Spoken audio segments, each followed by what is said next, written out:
کیا غیر مقلد کے پیچھے نماز پڑھ سکتے ہیں؟ کیا غیر مقلدین کے پیچھے نماز پڑھ سکتے ہیں یا نہیں؟ عامر صاحب دہلی سے پوچھتے ہیں۔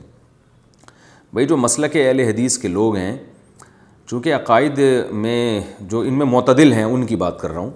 تو غلو تو آپ کو پتہ ہے ہر جگہ ہے، وہاں بھی ہے، بعض لوگ ہمارے یہاں بھی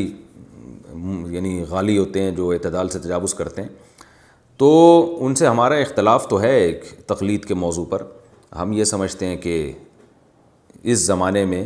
چاروں مذاہب میں سے ایک کو فالو کرنا چاہیے، ورنہ امت جو ہے نا وہ قرآن و سنت کے نام پہ بکھر جائے گی۔ لیبل قرآن و سنت کا استعمال ہوگا، ہر آدمی اپنی تحقیق لا رہا ہوگا، کیسے آپ لوگوں کو وہ کریں۔ خیر یہ ایک الگ ٹاپک ہے جس پر میں بہت ڈیٹیل میں باتیں کئی بار کر چکا ہوں، علماء کرتے رہتے ہیں، لیکن اس اختلاف کے باوجود کیونکہ بنیادی طور پر تو سب قرآن و حدیث ہی کو حجت مانتے ہیں، تو اس لیے ہماری رائے یہی ہے، جو ہمارے اکابر کا بھی یہی فتویٰ ہے کہ اہل حدیث اگر وہ معتدل ہو، اسلاف کو علماء کو برا بلا نہ کہتے ہوں، تو وہ بھی اہل سنت میں داخل ہیں، لہذا ان کے پیچھے بھی نماز ہو جائے گی بلا کراہت۔ البتہ بعض مسائل ایسے ہیں اہل حدیث حضرات کے جو اجماعی امت کے خلاف ہیں، تو اس میں اہل حدیث ہو یا دیوبندی ہو، بریلوی ہو، کسی بھی مسلک کا ہو، جب وہ ان مسائل کی رعایت نہیں کرے گا تو اس کے پیچھے نماز بھی جائز نہیں ہوگی، کیونکہ اس کی نماز ہو ہی نہیں رہی ہے، کیونکہ اجماعی امت سے بہرحال آپ شذوذ نہیں کر سکتے۔ تو انہی میں ایک مسئلہ ہے عام موضوع پر مسح کرنا۔ ہمارے اہل حدیث حضرات بعض دفعہ یہ کرتے ہیں کہ جو عام ساکس پہنے ہوئے ہوتے ہیں اس پر مسح کر کے آ جاتے ہیں، یہ چاروں ائمہ کے خلاف ہے۔ نہ امام احمد بن حنبل کا اس پہ فتویٰ ہے، نہ امام شافعی کا، نہ امام مالک کا، نہ امام ابو حنیفہ رحمہم اللہ تعالیٰ کا۔ ان چاروں ائمہ کا فتویٰ اس کے خلاف ہے، اور یہ چاروں قرآن و سنت ہی کے روشنی میں ان کا فتویٰ ہے کہ ایسے موضوع پر مسح نہیں ہوگا۔ اس بارے میں جو حدیث پیش کی جاتی ہے جورب کہ نبی صلی اللہ علیہ وسلم نے جوربین پر مسح کیا ہے، تو جورب عربی میں خفین کو بھی جورب کہا جاتا تھا، تو اس سے یہ والے جورب تو یہ تو صحابہ کے دور میں تھے ہی نہیں، تو اس پر مسح کا جواز کہاں سے نکال لیا ہے؟ تو اب میں بہرحال دلائل کا تو ایک الگ بحث ہے، یہ تو بہت بعد میں فتویٰ ہے۔ سب سے پہلے اس پر 7ویں صدی ہجری میں ابن تیمیہ رحمہ اللہ نے فتویٰ دیا تھا کہ ہر مسح جائز ہے، تو امت نے اس فتوے کو ریجیکٹ کر دیا تھا، نہیں مانا تھا۔ اس کے بعد پھر ہمارے جو سعودی عرب میں بعض سلفی حضرات ہیں ان کی طرف سے یہ فتویٰ آیا، تو چونکہ وہ حکومتی سطح پہ بڑی اونچی پوسٹوں پر تھے تو ان کا فتویٰ دنیا میں پھیل گیا، لیکن بڑے بڑے محدثین کا یہ فتویٰ نہیں ہے۔ امام احمد بن حنبل تو امام بخاری کے استاذ ہیں، وہ تو حدیثوں کو ہم آج کے لوگوں سے کروڑہ گنا زیادہ سمجھتے تھے، انہوں نے اس کے جواز کا قول نہیں کیا۔ تو آپ خود سوچیں، اتنے بڑے بڑے ائمہ ایک طرف،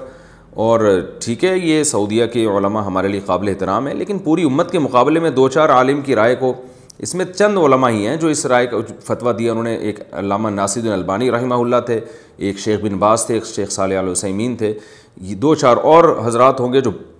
یعنی ان علماء کی بات کر رہا ہوں جو بڑے مؤثر اور جو مضبوط علم بھی رکھتے تھے، تو ان میں سے چند ہی ہیں، باقی لاکھوں علماء ایک طرف ہیں جو اس کو جائز نہیں سمجھتے۔ اور قرآن مجید نے ویسے بھی پاؤں کے دھونے کا حکم دیا ہے، تو قرآن مجید کی صاف آیت ہے فَاغْسِلُوا وُجُوهَكُمْ وَأَيْدِيَكُمْ إِلَى الْمَرَافِقِ وَامْسَحُوا بِرُؤُوسِكُمْ وَأَرْجُلَكُمْ إِلَى الْكَعْبَيْنِ۔ تو ارجلا کا عطف صاف طور پر وجوہکم پر عطف ہو رہا ہے، یعنی اس کے بھی دھونے کا حکم ہے۔ تو قرآن کے حکم سے آپ روگردانی نہیں کر سکتے جب تک کہ کوئی مضبوط دلیل نہ ہو۔ تو مضبوط دلیل خفین کے بارے میں تو ہے، جو چمڑے کے موزے یا اس جیسے موزے، ان کے بارے میں تو ہے۔ یہ جو ہم عام موزے جو ہم صبح و شام پہنتے ہیں، ان کے بارے میں مضبوط روایت ہمارے پاس موجود نہیں ہے جو بالکل سند کے لحاظ سے بہت مضبوط ہو یا واضح الدلالہ ہو۔ بعض روایتیں سند کے لحاظ سے صحیح ہیں لیکن مفہوم کے لحاظ سے بالکل واضح نہیں ہیں، ان کے دونوں مفہوم نکلتے ہیں۔ تو آپ قرآن کے حکم کو جس میں پاؤں دھونے کا حکم ہے ایک ایسی کمزور بات پر کیسے چھوڑ سکتے ہیں؟ اسی بیس پر چاروں ائمہ نے اس حدیث کے جانتے ہوئے جس میں جورب پر مسح کا حکم ہے، جانتے ہوئے بھی اس کی اجازت نہیں دی۔ اس لیے نماز کا مسئلہ بہت احتیاط پر مبنی ہے۔ اس لیے اگر کسی کے بارے میں آپ کو پہلے سے پتہ ہے، چاہے کوئی بھی ہو، اس نے عام موضوع پر مسح کر کے نماز پڑھائی ہے، تو آپ اس کے پیچھے نماز نہیں پڑھیں۔ بعض حضرات یہ کہتے ہیں اس سے امت میں اختلاف پیدا ہوگا، ایک اس کے پیچھے نماز پڑھو، اس کے پیچھے نہیں پڑھو۔ تو یاد رکھیں اس اختلاف کا ذمہ دار وہ ہے جو عام موضوع پر مسح کر کے اپنی رائے ساری دنیا کے لوگوں پر مسلط کر رہا ہے، وہ اختلاف کا ذمہ دار ہے۔ اس کو کہا جائے گا کہ بھئی آپ یہ موزے اتار کے پاؤں دھونے میں کیا جا رہا ہے آپ کا، اور اگر آپ نے مسح ہی کرنا ہے تو ایسا موزہ پہن لو جو سب مانتے ہیں کہ اس پہ مسح ہو جاتا ہے۔ کیونکہ جو علماء کہتے ہیں، شیخ بن باز یا ناصر البانی رحمہ اللہ جیسے علماء جو عام موزوں پر مسح کی اجازت بھی دیتے ہیں، تو وہ بھی اجازت دے رہے ہیں، کوئی واجب تو نہیں کہہ رہے نا کہ وہ موزے پر پہن کے آپ لازمی مسح کریں۔ تو آپ امت کو جوڑنے کے لیے تاکہ سب کی نمازیں آپ کے پیچھے درست ہو جائیں، سب کو اطمینان ہو جائے، امت میں جوڑ پیدا کرنے کے لیے آپ اس کا التزام کر لیں کہ بھائی جو جمہور کا مذہب ہے، جو چاروں ائمہ کا مذہب ہے، اسی کے مطابق میں موضوع پہ مسح کروں گا، اور ایسی چیز جس میں میری ذاتی رائے ہے، عوام کی رائے نہیں ہے یا جمہور علماء کی رائے نہیں ہے، میں لوگوں کو اس کا مکلف نہیں بناؤں گا، پابند نہیں بناؤں گا۔ تو ائمہ حضرات، چاہے وہ اہل حدیث علماء ہوں یا سلفی علماء ہوں یا کسی بھی مسلک سے ان کا تعلق ہو، ان سے بھی ہماری گزارش ہے کہ اگرچہ آپ کی رائے یہ ہے کہ عام موضوع پہ مسح ہو جاتا ہے تو یہ، لیکن جمہور کی رائے نہیں ہے بہرحال یہ۔ تو آپ عام لوگوں کو کنفیوژن میں ڈالنے کے لیے، یا مسجد میں دو جماعتیں ہوں یا کچھ لوگ آپ کے پیچھے نماز پڑھیں کچھ نہیں پڑھیں، اس ٹینشن سے بچنے کے لیے، امت کو جوڑنے کے لیے بہتر نہیں ہے کہ آپ اپنی ذات کی حد تک تو اس پر عمل کر لیں اگر آپ سمجھتے ہیں، لیکن جب آپ نماز پڑھائیں تو کم از کم اس بات کا اہتمام کر لیں کہ امت میں جوڑ پیدا کرنے کے لیے آپ عام موضوع پہ مسح نہ کریں، آپ چمڑوں کے موضوع پہ کر لیں، یا ان موضوع پہ جن پر چاروں ائمہ کا اتفاق ہو، یا کم از کم چاروں میں سے کسی ایک کی رائے تو ہو نا وہ۔ تو قرآن و سنت کی ایسی تشریح کرنا، جو ٹھیک ہے آپ جیسی تشریح کریں، لیکن اس تشریح کو مسلط تو نہیں کیا جا سکتا نا دوسروں کے اوپر۔ تو جوڑ پیدا کرنے کے لیے نبی صلی اللہ علیہ وسلم نے کتنا اہتمام کیا کہ بیت اللہ کی،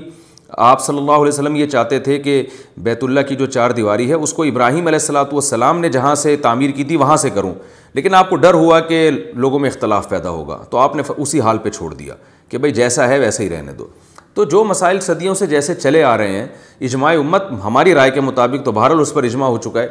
ہو سکتا ہے آپ اس سے اختلاف کریں، لیکن جمہور تو بہرحال اس پہ جمع ہو گئے ہیں۔ تو اب ان میں چھیڑ چھاڑ کرنا، عوام کو کنفیوز کرنا، اس سے امت میں ایک دراڑ پیدا ہوتی ہے، اختلاف پیدا ہوتا ہے۔ تو اس لیے ہم تو یہی فتویٰ دیتے ہیں کہ چونکہ ہماری رائے، ہمیں تو اس پر اطمینان ہے،